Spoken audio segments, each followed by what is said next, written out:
સુરતથી પશ્ચિમ બંગાળની વિધાનસભા ચૂંટણીને લઈને એક અનોખું અને મહત્વપૂર્ણ દ્રશ્ય સામે આવ્યું છે। ભાજપ દ્વારા મમતા બેનર્જીને ટક્કર આપવા માટે માત્ર બંગાળમાં જ નહીં પરંતુ હજારો કિલોમીટર દૂર આવેલા સુરતમાંથી પણ વ્યૂહરચના તૈયાર કરવામાં આવી છે।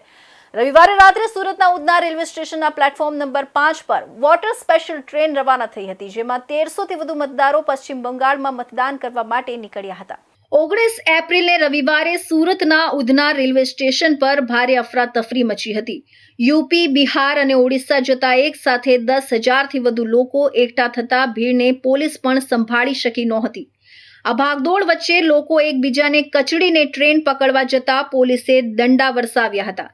ટ્રેનોમાં પગ મૂકવાની પણ જગ્યા ન હોવાથી 4,000થી વધુ લોકોને ફરી રૂમે પરત ફરવું પડ્યું હતું। બીજી તરફ રાતના ઉધના સ્ટેશન પરથી જ 1300 શ્રમિક સાથેની ખાસ વોટર સ્પેશિયલ ટ્રેન ભાજપે બંગાળ રવાના કરી છે અને હજુ 2 ટ્રેનનું આયોજન છે। ભારતીય જનતા પાર્ટી મત માટે ફ્રીમાં લોકોને એસી ટ્રેનની સેવા આપી રહી છે, તો બીજી તરફ યુપી, બિહાર અને ઓડિશાના લોકોને પૈસા ચૂકવીને પણ પોલીસના દંડા ખાઈ ઘેટા બકરાની જેમ મુસાફરી કરવી પડી હતી। એકને સુવિધા અને બીજાને દુવિધાના ભાજપ સરકાર અને રેલવે તંત્રના બેવડા વલણથી અનેક સવાલો ઉઠી રહ્યા છે। પશ્ચિમ બંગાળ વિધાનસભાની ચૂંટણીના જંગમાં મમતા બેનર્જીને હરાવવા માટે ભારતીય જનતા પાર્ટીએ માત્ર બંગાળમાં જ નહીં પરંતુ હજારો કિલોમીટર દૂર ગુજરાતથી પણ મજબૂત વ્યૂહરચના કરી છે।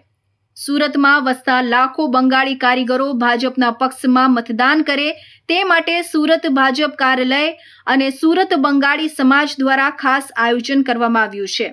આ અભિયાન અંતર્ગત કુલ 4 સ્પેશિયલ ટ્રેનો દ્વારા અંદાજે 5,000 જેટલા મતદારોને વિનામૂલ્યે પશ્ચિમ બંગાળ પહોંચાડવામાં આવશે।